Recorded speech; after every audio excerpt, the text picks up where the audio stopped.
Pag-usapan naman natin si Mr. Larry Gadon, ang Presidential Advisor on Poverty Alleviation.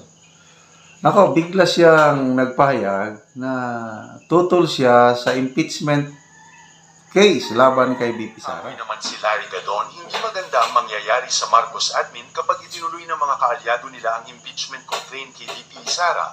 Kaya parang natatakot ito. Dagdag ni Gadon, "Wady nga Gadon, baka natatakot lang kayo sa magiging kakalabasan ng pa-impeachment ninyo. Bakit?"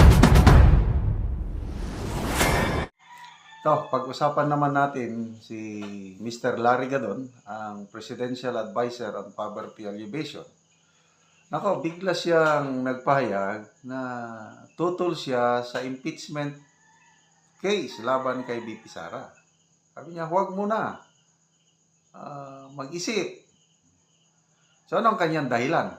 Okay, i-share ko sa inyo ang vlog ni Showbiz Chikadoro. Maganda ang kanyang presentation. So, iparinig ko na lang yung vlog na ito.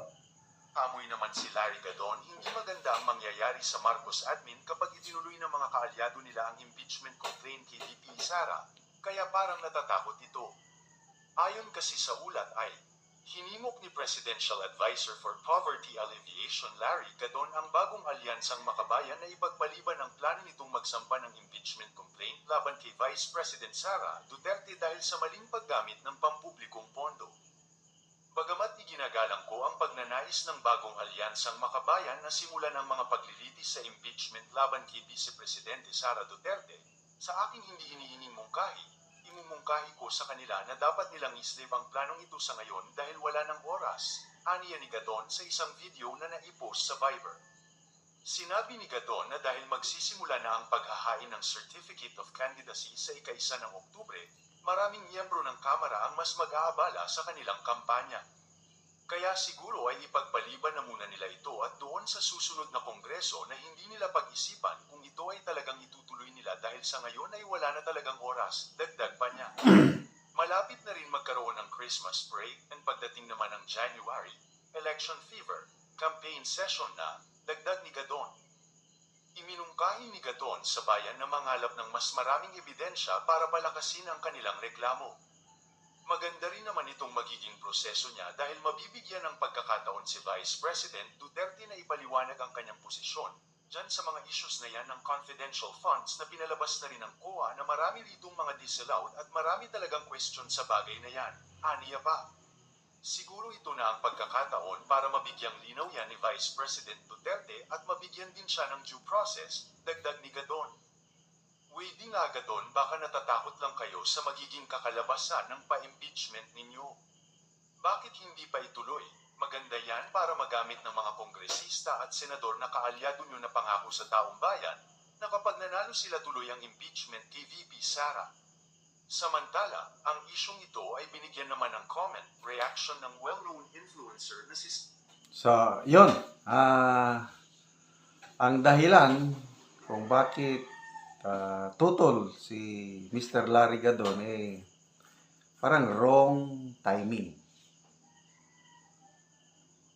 Hindi pa napapanahon.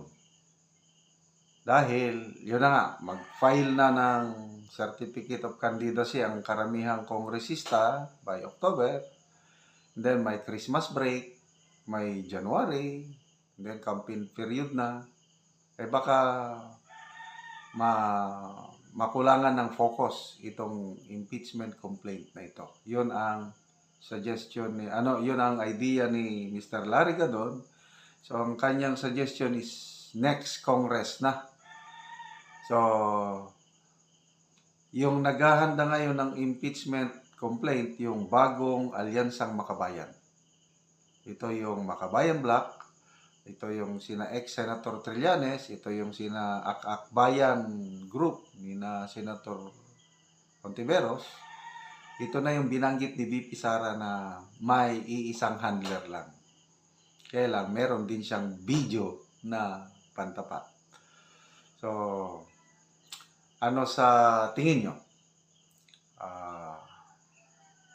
Itutuloy ba ng bagong alyansang Makabayan ang impeachment complaint sa Congress na ito?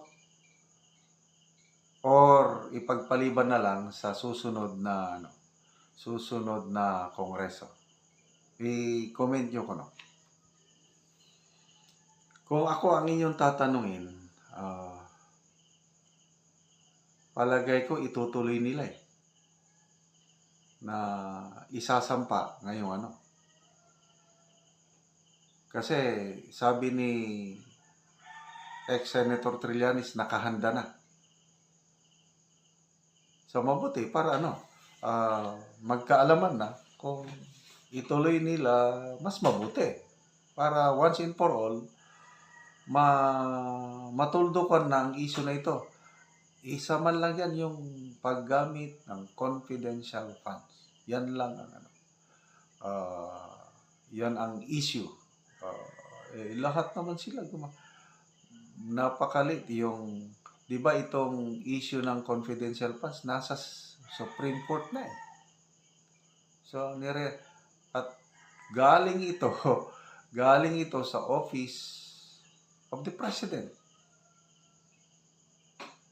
I-transfer lang sa Office of the Vice President. So, damay dito ang Office of the President. So, sige, tignan natin kung ano ang kahihinatnan ng kaso na ito. And I believe na paghandaan na ito ni VP Sara. Okay, so let's go back to Mr. Larry Gadon. Malala nyo yung proposal niya noon na yung charter change na gusto niyang palawigin ang termino ng mga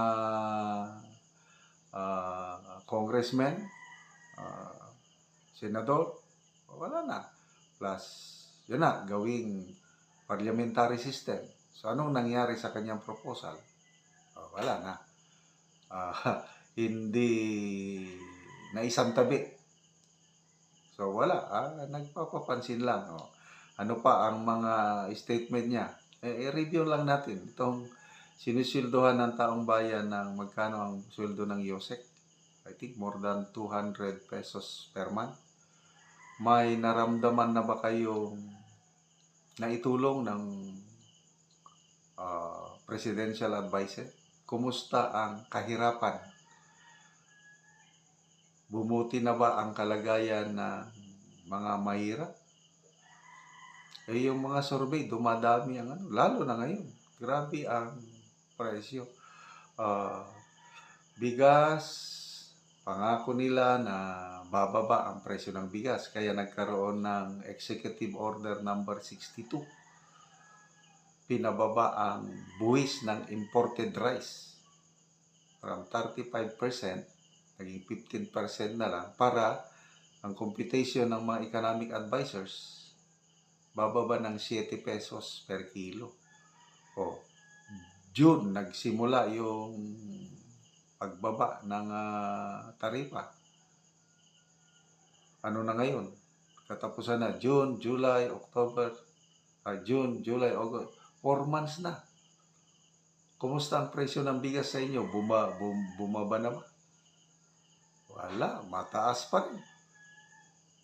So, ang Department of Agriculture, paulit-ulit nilang yung assurance nila na bababa. Sabi nila, October, bababa daw. Maramdaman na daw natin ang epekto ng pagbawas ng tarifa sa imported rice. Wala. Umatras na naman sila. Sabi, sa January 2025 na daw, bababa ang presyo ng bigas. So, ang taong bayan, hirap na hirap na. Tapos sasabihin pa na kung may 64 pesos a day na budget ka sa pagkain or 21 pesos per meal, hindi ka na pobre. Anong klaseng data yan? So, poverty alleviation, mayroon bang naitutulong ang opisina ito, Presidential Advisor on Poverty Alleviation? Ano pa, yung sabi niya na ang kahirapan is ano lang yan, guni-guni lang yan, katang isip. Kasi tignan nyo ang mga mall, sabi ni Mr. Larry Gadon, punong-puno naman ang mga mall. Oh, ang nakikita lang niya yung mall, hindi niya nakikita yung nasa mga bundok, nasa mga liblib na lugar na halos wala nang makain. So, salamat sa advice nyo, Mr. Larry Gadon, tungkol sa impeachment. Kaya lang, kung pwede ba, tumulong naman kayo na ma-alleviate o mahibsan ang kahirapan ng taong bayan. Para naman yung sweldo ng taong bayan sa inyo na napakalaki, makabawi ang taong bayan. Ano ba ang kwan? Wala akong naririnig, nababalitaan na ginagawa ng presidential advisor na ito.